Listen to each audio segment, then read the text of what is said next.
नमस्कार, मैं हूं संजय शर्मा। आप देख रहे हैं 4 PM न्यूज नेटवर्क।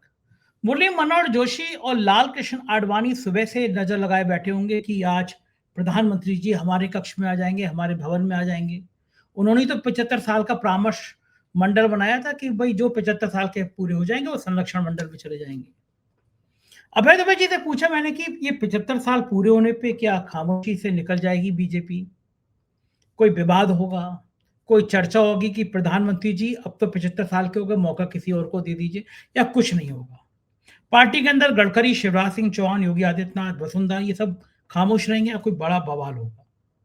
और कैसा रहेगा अब आने वाले टाइम में अगर बिहार में कुछ गड़बड़ होता है तो? शानदार बातचीत है। आपसे रिक्वेस्ट है, चैनल को सब्सक्राइब करिए, ज्वाइन करिए। चलते हैं अभय दुबे जी के पास। 4 PM न्यूज नेटवर्क में आपका बहुत बहुत स्वागत है अभय दुबे जी। हमारे यशस्वी माननीय प्रधानमंत्री जी का आज जन्मदिन है, उनको लंबी उम्र की कामना करते हैं हम लोग, स्वस्थ रहें, प्रसन्न रहें। बड़ा सवाल ये है कि क्या आज मोहन भागवत के लिखे हुए लेख छपेंगे अखबारों में? क्योंकि जब मोहन भागवत का जन्मदिन था तो मोदी जी ने बड़े लंबे-लंबे लेख लिखे थे। मोहन भागवत को बिल्कुल ये कहा था कि मैं भगवान विष्णु नहीं है, वो भगवान विष्णु है, इस टाइप के भाव के लेख थे। तो मुझे बड़ा इंतज़ार है कि अखबारों के संपादकीय अभी मैं देख नहीं पाया। मोहन भागवत के लेख होंगे अखबारों में? आपको क्या लग रहा है, मोहन भागवत करेंगे कि नहीं? देश को इतना योग, इतना कर्मठ प्रधानमंत्री नहीं मिला जिसके अध्यक्ष ने ये कह दिया हो कि हमें संघ की जरूरत ही नहीं है। ये पहली बार स्टेटमेंट आया। और 17 सितंबर की डेट ऐसी थी कि जिसकी बड़ी प्रतीक्षा थी। शांति से गुजर जाएगी, कुछ सुगबुगाहट होगी। आज के दिन को लेके आपका क्या भविष्यवाणी है?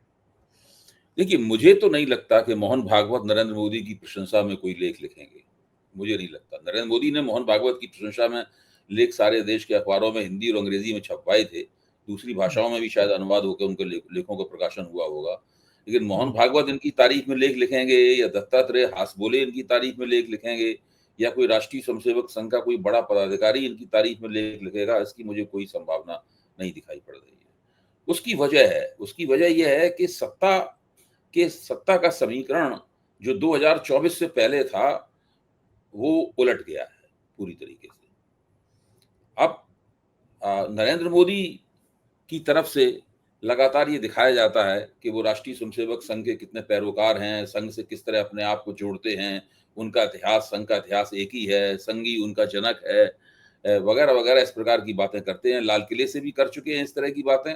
और उसके बाद तो आप देखिए, ये मोहन भागवत के जन्मदिन के ऊपर उन्होंने ये सब लिखा ही था जो हम लोगों के सामने है। मैं तो पहले भी कह चुका हूँ 4 PM के मंच पर, और आज फिर उस बात को थोड़ा दूसरे लहजे में दोहरा रहा हूँ, और वो ये है कि संघ ने नरेंद्र मोदी का डेटा शीट खोल रखा है। एक एक्सेल शीट के ऊपर इसको डेटा शीट के तौर पे खोल रखा है संघ ने, जिसमें तरह तरह के कॉलम हैं, जिसमें एक कुछ कॉलमों में लिखा हुआ है कि ये काम इनको बताया गया था, इन्होंने किया कि नहीं किया। मणिपुर वाला काम बताया गया था, पूरा नहीं किया। मतलब कई कई तरह के इस तरह की चीजें लिखी हुई हैं। और उनके आगे जिस तरीके से एक टीचर जो है वो अपने स्टूडेंट को नंबर देता है, उस तरह नरेंद्र मोदी को नंबर दिए हुए हैं। तो नरेंद्र मोदी का बही खाता तैयार है, और वो नरेंद्र मोदी का जो बही खाता है, जब उसमें वो उसका उसका कुल मिलाकर जो उसका योगफल क्या निकलेगा, प्रधानमंत्री के नंबर कटेंगे ज्यादा कि उनको नंबर मिलेंगे, ये बहुत सी बातों पर निर्भर करेगा। और उसमें बिहार चुनाव शायद एक बहुत महत्वपूर्ण भूमिका अदा करेगा।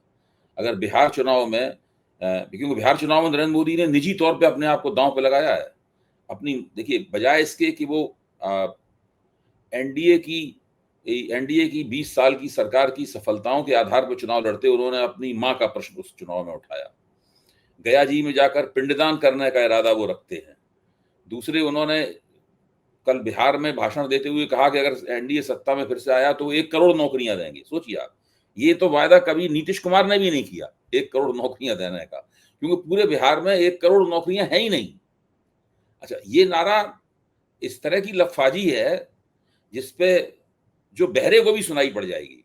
जो पूरी तरीके से बहरा होगा, जिसको एक लफ्ज नहीं सुनाई पड़ता होगा, वो भी इसको सुन के, वो भी उसके ऊपर उसके सामने बोली जाएगी तो समझ जाएगा कि लफाजी की जा रही है। क्योंकि बिहार में तो 1 करोड़ नौकरियां है ही नहीं। सरकार में कुछ लाख नौकरियां खाली जरूर पड़ी हुई हैं, जैसे 68,000 नौकरियां बिहार पुलिस में खाली पड़ी हुई हैं। इसी तरह हर डिपार्टमेंट में कुछ न कुछ खाली पड़ी हुई हैं, तो सब जोड़ी घटाई जाएंगी तो 5-7 लाख, 10 लाख, 11 लाख, 12 लाख तक ऐसी कोई नौकरियां हो सकती हैं जो खाली पड़ी हों। अगर सरकार उन सारे पदों को भी भर दे तो 1 करोड़ तो बहुत होता है। 1 करोड़ के तो नजदीक भी 50 लाख के नजदीक भी चीज नहीं पहुंचेगी। तो इस प्रकार की लफाजी है, वो अपनी माँ के सवाल को पूरा उन्होंने उठा दिया। गया जी में पिंडदान करने की बात कर रहे हैं, तो उन्होंने, नरेंद्र मोदी ने बिहार के चुनाव में बहुत कुछ अपना दांव पे लगा दिया है। इंडिया गठबंधन ने भी बहुत कुछ दांव पे लगा दिया है, राहुल गांधी ने भी दांव पे लगाया है, तेजस्वी ने भी दांव पे लगाया है। तो बिहार में जिसे कहते हैं ना कि एक बड़ी जबरदस्त जद्दोजहद, बड़ा जबरदस्त राजनीतिक युद्ध बिहार में छिड़ेगा चुनाव के तौर पर। उस पर सब कुछ तय होगा। अगर एनडीए इस चुनाव को जीत गया, उसने फिर से सरकार बना ली अपनी, मुख्यमंत्री कौन बनेगा ये तो अभी कुछ कहा ही नहीं जा सकता है एनडीए की तरफ से, तो शायद नरेंद्र मोदी को कम से कम इस मामले में मोहन भागवत का जो डेटा शीट है उसके ऊपर इतने नंबर मिल जाएंगे ताकि ये 1 आध साल और सुविधापूर्वक प्रधानमंत्री बने रहें। अगर बिहार का चुनाव ये हार गए, जैसा कि हमारे मित्र विनोद शर्मा का कहना है, वरिष्ठ पत्रकार हैं बहुत, आप भी उनको अच्छी तरह जानते हैं, तब फिर ये इस सरकार की सीमनें जो हैं वो उधड़नी शुरू हो जाएंगी। और वो सीमनें एनडीए गठबंधन के भीतर भी उधड़ेंगी, राष्ट्रीय स्वयंसेवक संघ से उनके संबंधों के संदर्भ में भी उधड़ेंगी और भारतीय जनता पार्टी के भीतर भी उधड़ेंगी। देखिए, भाजपा में एक छोटा मोटा ग्रह छिड़ा हुआ है, हम सब लोग जानते हैं। अभी अभी नितिन गडकरी ने 1 दिन पहले ही तो बयान दिया है कि बाकायदा कोई है जो अपना धन खर्च करके उनके खिलाफ कुप्रचार कर रहा है, उन्हें बदनाम करने के लिए पैसा खर्च किया जा रहा है उन्हें कुप्रचार करना है। तो कौन चाहेगा मतलब नितिन गडकरी के खिलाफ कुप्रचार करने में कौन करेगा? इससे पहले वो कह चुके हैं कि भाई हमारे 3.5 लाख वोट हमारे लोकसभा निर्वाचन क्षेत्र के जो हमारे समर्थक वोट थे वो काट दिए गए, यानी उनको हराने की साजिश भी बाकायदा चुनाव में की गई। वो हार नहीं पाए, अब वो फिर से मंत्री बन गए हैं। तब फिर उनके बेटे के खिलाफ एक मुहिम चलाई जा रही है, एक जनहित याचिका डाल दी गई कि एथेनॉल ब्रांडिंग जो पॉलिसी है, एथेनॉल ब्रांडिंग पॉलिसी गलत है, उससे नुकसान हो रहा है, वो जनहित याचिका भी डाल दी गई। अब सुप्रीम कोर्ट ने, मेरे ख्याल से याद पड़ता है कि सितंबर के शुरू में ही उस जनहित याचिका को खारिज कर दिया था और डांट भी लगाई थी उनको करने के लिए। तो वो इस पूरे महीने सुप्रीम कोर्ट का बड़ा दबाव रहा है सरकार के ऊपर, और वो दबाव नितिन गडकरी के खिलाफ जो साजिश की जा रही थी जनहित याचिका के रूप में, उसको खारिज करने से ही वो दबाव शुरू हुआ।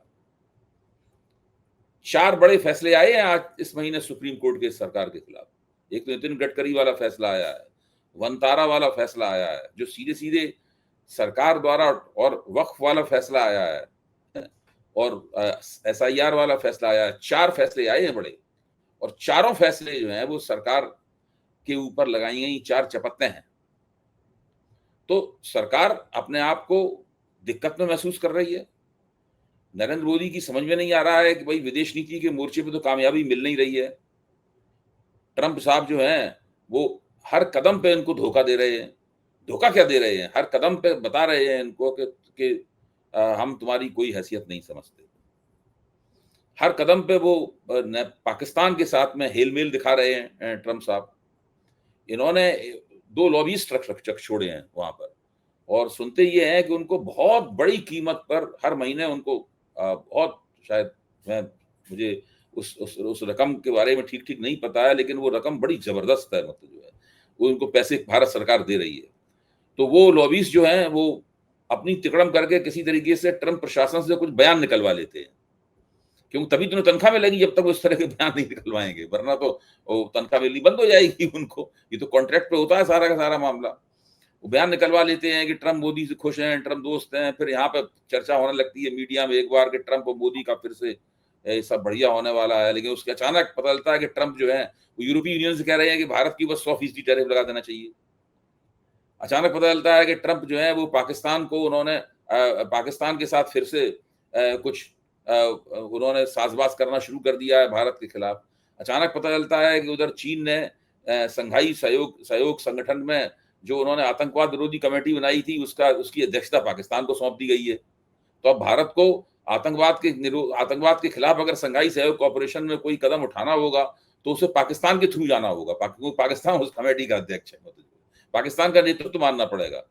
तो ये तमाम बातें हैं। ये उन्होंने अभी पाकिस्तान के साथ उन्होंने मैच जो खेला है दुबई में, उसके खिलाफ भाजपा समर्थकों में काफी रोष था।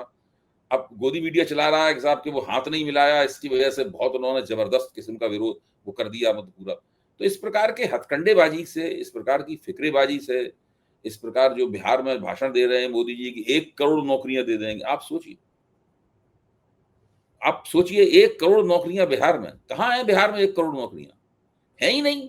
बिहार में 1 करोड़ नौकरियां तब हो सकती हैं जबकि बहुत बड़े पैमाने पर उसका उद्योगीकरण हो जाए। उसमें तो 20 साल लगेंगे। आज तक तो हो नहीं पाया, पता नहीं कब होगा। ये तो हालत है। अच्छा बताइए अभय जी, इतना कॉन्फिडेंस प्रधानमंत्री जी लाते कहाँ से हैं वो झूठ बोलने का? उनको पता है कि बार बार उनका झूठ पकड़ा जाता है, बार बार उनकी पोल खुलती है, तो ये जो कॉन्फिडेंस है झूठ बोलने के लेवल का, ये असल बात प्रधानमंत्री तो ये है जी कि उस जमाने में ये आत्मविश्वास उनका बन गया जबकि विपक्ष की साख गिरी हुई थी। कांग्रेस की समझ में नहीं आ रहा था कि मोदी का विरोध किस तरीके से करें।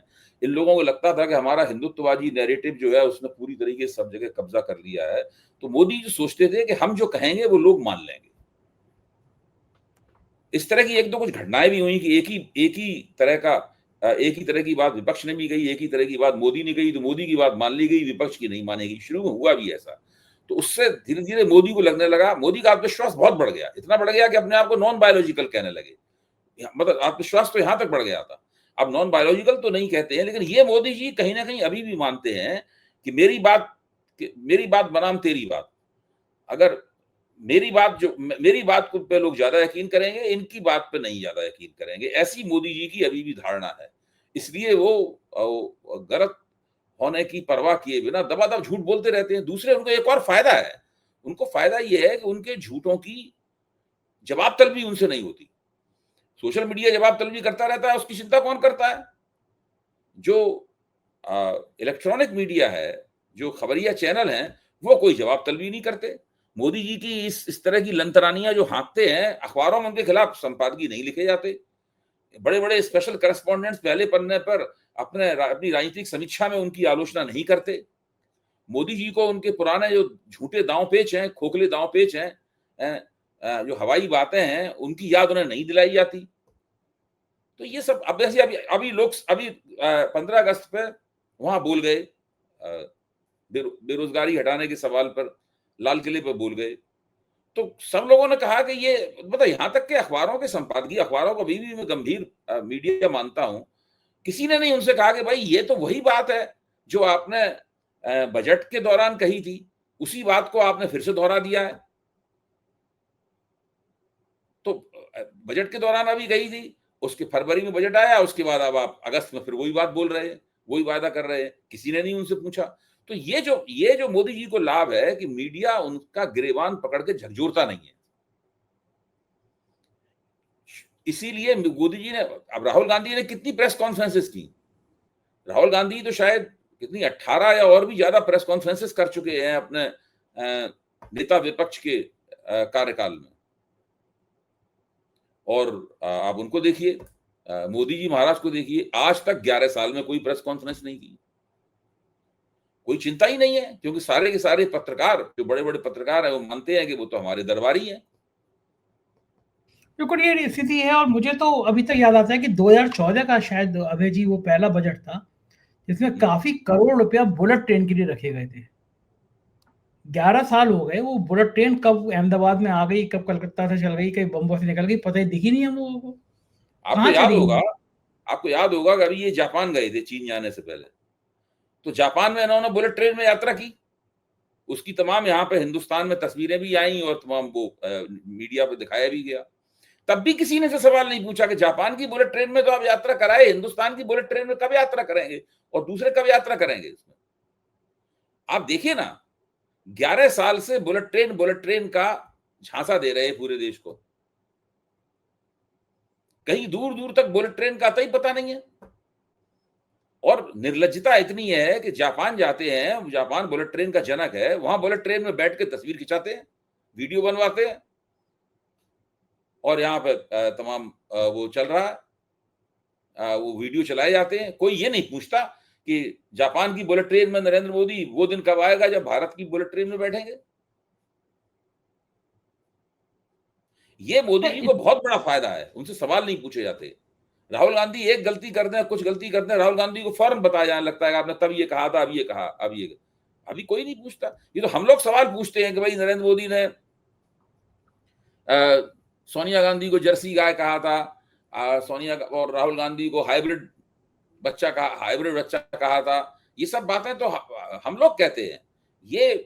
ये सब जो एंकरनियां हैं, जो दिन रात टेढ़े मेढ़े मुंह बनाकर जो है वो राष्ट्रवाद की दावेदारियां करती रहती हैं और करते रहते हैं, ये लोग कभी नहीं करते। आप उनके मुंह देखिए, पहले जब ये मोदी जी के साथ नहीं होते तो मुंह ठीक रखती थी कम से कम अपना। अब तो बड़ा ऐसा मुंह बना के और मतलब ताकि बात और प्रभावी बने, इस तरह अपनी बात कही जाती है। जितने भी एंकर हैं वो समझ में नहीं आती बात क्या चल रहा है। ये अच्छा लोग देश आईने में जाके देखते भी नहीं अपना वीडियो कि हम कैसा मुंह बना रहे थे। अच्छा, जो देश का आम जनमानस है, जो आम आदमी है, मजदूर है, रिक्शे वाला है, ठेले वाला है या मध्यम वर्ग है, वो इन सब चैनलों पे देखता होगा तो दिन भर मोदी गुणगान चलता होगा, तो उसको क्या वाकई में लगता होगा कि मोदी जी ने देश बदल दिया, देश महान हो गया, या उसको लगता देखिए होगा अभी कि तो आजकल तो संजय जी ये स्थिति चल रही है कि अगर आप इन चैनलों के जो हेड हैं, चैनलों के जो मुखिया हैं, इनसे अगर आप अंदर खाने बातचीत करें तो वो ये मानते हैं कि अब मोदी जी के कार्यक्रमों पे उन्हें टीआरपी नहीं मिलती। यहाँ तक कि मोदी जी को जब वो मोदी जी का प्रोग्राम काटते हैं या मोदी जी के ऊपर प्रायोजित किस्म के, आज पूरे दिन मोदी जी के ऊपर प्रायोजित चलता रहा। यहाँ तक कि वो अमेरिका में पहली बार जब गए थे प्रधानमंत्री, मेडिसन स्क्वायर गार्डन के मैदान में जो मोदी मोदी के नारे लगे थे वो तक दिखाए जा रहे थे। मोदी जी गैया के बछड़े को गोद में उठाए हुए हैं, उसको वो सिर फैला रहे हैं, वो तक दिखाया जा रहा था। एक एक चीज दिखाई जा रही थी उनकी। अपनी माँ के पैर धो रहे हैं वो दिखाया जा रहा था, उनके साथ बैठ के आरती कर रहे हैं वो सब दिखाया जा रहा था। इतनी पुरानी पुरानी सब छवियां दिखाई जा रही थी मोदी जी की। ये हालत थी आज इनकी। तो जब इस तरह के कार्यक्रम वगैरह चलते हैं, इनको जब वो उन्हें चलाना पड़ता है, उन्हें काटना पड़ता है इन कार्यक्रमों को, तो उन्हें अच्छी व्यूअरशिप नहीं मिलती उसकी। ये सब लोग तो मान गए हैं, लेकिन अब ये उनकी मजबूरी है। मालिक का आदेश है और उस आदेश का पालन तो करना ही पड़ेगा अगर नौकरी करनी है तो। हाँ, ये बात तो सही है कि मालिक का आदेश है, उसका पालन करना पड़ेगा, लेकिन एक डर ये होता है कि जब जनाक्रोश होता है, नेपाल में क्या हुआ? एक नेपाल में मीडिया हाउस था, वो दिन-रात सत्ता की चाकरी करता था, उसे वहाँ की गोदी मीडिया कहा जाता था। नेपाल का आंदोलन हुआ तो सबसे पहले जनता ने निशाना उसी अखबार के दफ्तर को बनाया। भारत में कभी ऐसा होगा नहीं, हिंसक कभी नहीं होगा, यहाँ के लोग शांतिपूर्ण हैं। लेकिन नहीं भाई, इस तरह की घटनाएं तो बहुत हो चुकी हैं कि गोदी मीडिया के एंकरनियां जब जनता के बीच में कभी जाते हैं रिपोर्टिंग के लिए तो उनकी हाय हाय होती है, इनकी हूटिंग होती है, सब तो होता ही रहता है। अच्छा, तो ये ये भी एक एक तरह से बात देखा जाए तो उसी भावना की अभिव्यक्ति है इसका आप इशारा कर रहे हैं। वो भावना अभी विस्फोट के तौर पे नहीं सामने आई है अभी तक। अच्छा मुझे एक बात प्रैक्टिकल ये समझाइए कि इस दौर में टीवी देखना लोगों ने बंद कर दिया, टीवी देखते नहीं है। अब पूरी भीड़ सोशल मीडिया पे है, जिसको खबर देखनी है वो सोशल मीडिया देखता है। मैं आज बैठा-बैठा इन टीवी चैनलों के, इन गोदी मीडिया के एंकरियाँ के शो देख रहा था। तो सोशल मीडिया पे इनके शो तो देखने वाले सैकड़ों में संख्या में कुछ हज़ार होंगे। मुझे बड़ी हैरानी हुई कि भाई 4 पीएम है, मैं घमंड नहीं कर रहा, लेकिन जनता इतना प्यार दे रही है कि पिछले 28 दिनों में 32-33 करोड़ व्यू हुए, यानी 1 सवा करोड़ व्यू रोज आ रहे हैं। और इनके कुछ हजार आ रहे हैं, तो ये क्या ये माना जाए ये देश का मूड है, देश का जनमानस है जो ये चाह रहा है कि सच जो है वो अब केवल 4 पीएम पे दिख रहा है, ऐसे चैनलों पे दिख रहा है, टीवी चैनलों पे अब नहीं दिखेगा। तो ये किस तरह से हम आपको प्रभाषित करेंगे इस बदलते संजय हुए जी, रूप? परिस्थितियां निश्चित रूप से बदल रही हैं। लोगों की मतदान करने की प्राथमिकताएं बदल रही हैं। जिनकी पूरी तरह नहीं बदली हैं वो उन पर दोबारा पुनर्विचार कर रहे हैं कि हम पिछली बार हमने किसी को भी वोट दिया हो, इस बार हम नए सिरे से सोच के वोट देंगे। मैं ये नहीं कह रहा हूं कि उन्होंने निर्णय ले लिया है, क्योंकि अभी लोकसभा चुनाव बहुत दूर है, तो वो महत्वपूर्ण प्राथमिकताएं लोग कवर तो कस रहे हैं लोग। मैं नहीं समझता कि जिस तरह की सरकार चल रही है और सरकार की जो जबरदस्त गवर्नेंस संबंधी विफलताएं हैं, विदेश नीति के अंदर विफलताएं हैं, उड्डयन मंत्रालय की जो विफलताएं हैं, गृह मंत्रालय की जो विफलताएं हैं, अर्थ मंत्रालय की जो विफलताएं हैं, ये सब विफलताएं अंधों को भी दिखाई दे सकती हैं। और भारत का मतदाता इतना बेकार, मूर्ख और दब्बू नहीं है केवल विफलताओं के बावजूद भी जो टीवी पे चलाए जाने वाले प्रायोजित कार्यक्रम हैं उनमें नरेंद्र मोदी को देखकर फिर से उनको वोट दे देगा।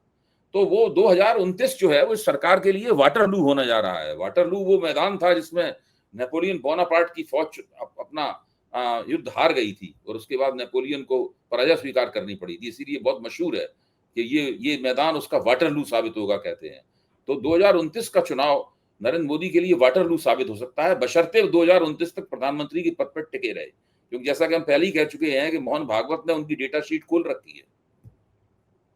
अच्छा, आज के दिन जब वो 75 साल के पूरे होंगे, तो आपको क्या लगता है मुरली मनोहर जोशी, लाल कृष्ण आडवाणी, इनके मन में क्या ख्याल आएगा कि 75 साल के हो गए, आइए हजूर, स्वागत है आपका परामर्श भाई मुरली मनोहर जोशी ने तो अभी राष्ट्रीय स्वयंसेवक संघ के एक कमराबंद कार्यक्रम में एक वो किया था, पावर पॉइंट प्रेजेंटेशन किया था, जिसमें अमर्त्य सेन वगैरह का हवाला देते हुए उन्होंने बताया था कि सरकार ने अर्थव्यवस्था के नाम पे जो दावेदारियां कर रखी हैं वो कितनी फर्जी हैं।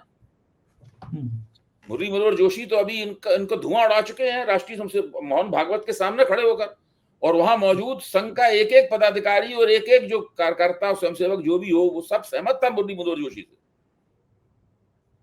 ये तो खतरे की घंटी है। वो तो है ही खतरे की घंटी। में बता रहा हूँ, डेटा शीट, मेरी बात पर नोट कर लीजिए, डेटा शीट खुली हुई है, उसमें बाकायदा रोज कोई किसी महत्वपूर्ण व्यक्ति को वो दे रखा है मोहन भागवत ने काम कि भाई इनका ये नंबर इसमें काट लो, ये नंबर जोड़ दो, आधा नंबर दे दो, आज चलो 2 नंबर दे दो, कल 2 नंबर दिए थे आज 3 घटा दो, ये सब चल रहा है इनका। तो ये मुझे लगता है कि मोदी जी का कहीं ना कहीं अहंकार जो था वो गड़बड़ा गया थोड़ा सा। अगर संघ से शुरू से बना के रखते, पहली बात तो ये है कि मैं ये नहीं मानता कि इनका कोई अहंकार था। ये सब जो शेखीखोर का कोई अहंकार नहीं होता है, जो आदमी डींगे मारता है उसको कोई अहंकार नहीं होता है। अहंकार, स्वाभिमान उन लोगों का होता है जो थोड़े से गंभीर होते हैं, जिनके अंदर कुछ तत्व होता है उनकी शख्सियत में, सब्सटेंस होता है, उनका होता है अहंकार। अहंकारी व्यक्ति भी कोई आसान व्यक्ति नहीं होता। ये तो कोई अहंकार, तो सत्ता में बने रहना हर हालत में। अगर उनको लगे कि भाई किसी आदमी के चरण धो के पानी पीने से सत्ता में बना है तो वो करने को तैयार है। इनका कोई अहंकार नहीं है। इसलिए मैं पहले भी कहता था, आपको याद होगा 2024 से पहले मैंने कई बार कहा है कि मोदी जी अगर उनको बहुमत नहीं प्राप्त हुआ तो गठजोड़ सरकार चलाएंगे। सब लोग कहते थे कि वो गठजोड़ 56 इंच का सीना है, वो आदमी गठजोड़ सरकार नहीं चलाएगा, तब भाजपा को किसी और नेता को लाना पड़ेगा। हाँ, मोदी खिसियानी हंसी हंसते हुए आए और वहां पर जाकर गठजोड़ और कहने लगे कि हमारी एनडीए की सरकार है। एक ही दिन के अंदर पलट गए थे। जो आदमी 400 से ऊपर का दावा करता था, जैसे ही उसे बहुमत उसने खोया, तुरंत कहने लगा हम एनडीए की सरकार के मुख्य प्रधानमंत्री हैं। उसे हर हालत में प्रधानमंत्री बने रहना है भाई, ये उसका काम है।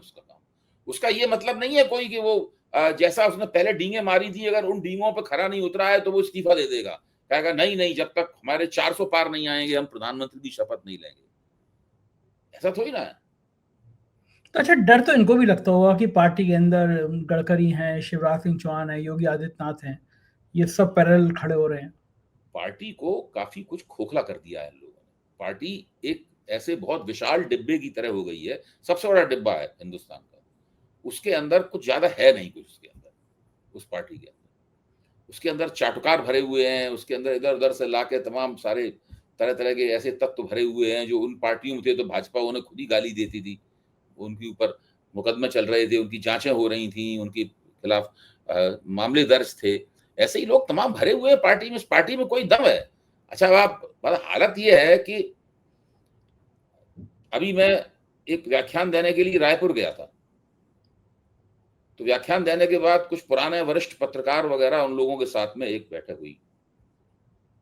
मेरे साथ राहुल देव जी भी थे, आप चाहें तो मेरी बात की तस्दीक उनसे कर लीजिएगा। मैंने एक अपने पक्ष में एक गवाह पेश कर दिया है आपके सामने। तो वो जो सज्जन से बात कह रहे थे, वो बड़े तजुर्बेकार आदमी थे। तो उन्होंने साफ कहा कि आप मेरे बंगले से बाहर निकलिए, बाहर निकल के पूछिए कौन मुख्यमंत्री है, कोई बता ही नहीं पाएगा।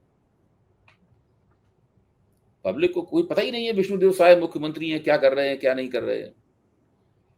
छत्तीसगढ़ हो, राजस्थान हो, मध्य प्रदेश हो, इतने बड़े बड़े महत्वपूर्ण प्रांतों का शासन जो है वो पीएमओ से चल रहा है। वहां के मुख्यमंत्रियों की कोई औकात नहीं है। इनके सब मुख्यमंत्री इतने कम अक्ल हैं, न किसी को बोलना आता है, न किसी को कुछ पता है। एक मुख्यमंत्री ये बोल रहा था कि कृष्ण जन्माष्टमी पे उसने बहुत जबरदस्त किस्म की अकल दिखाई। उसने कहा कि कृष्ण माखन चोर थे ही नहीं, उनको मुगलों ने माखन चोर बनाया। मतलब इस प्रकार मतलब आदमी हंसते हंसते लोग इस योग्य नहीं है कि इनके साथ बैठ कर कोई चर्चा की जाए, बातचीत की जाए। कोई बैठ के कोई व्यक्ति मुख्यमंत्री पद पे पहुंच गया तो कम से कम मौका मिले साथ बैठ के उसका मन लेने, कोई भाई एक व्यक्ति ने कैसे प्रगति की, कैसे, वो इस योग्य नहीं है ये लोग। बिल्कुल ठीक कह रहे हैं अभय जी, हकीकत यही है। बहुत बहुत शुक्रिया, आपने इतना समय दिया, थैंक यू सर। ये थे अभय दुबे जी, पूरी बातचीत आपने सुनी। मुझको यकीन है ये बातचीत आपको पसंद आई होगी, जरूर कमेंट करिएगा। Thank you.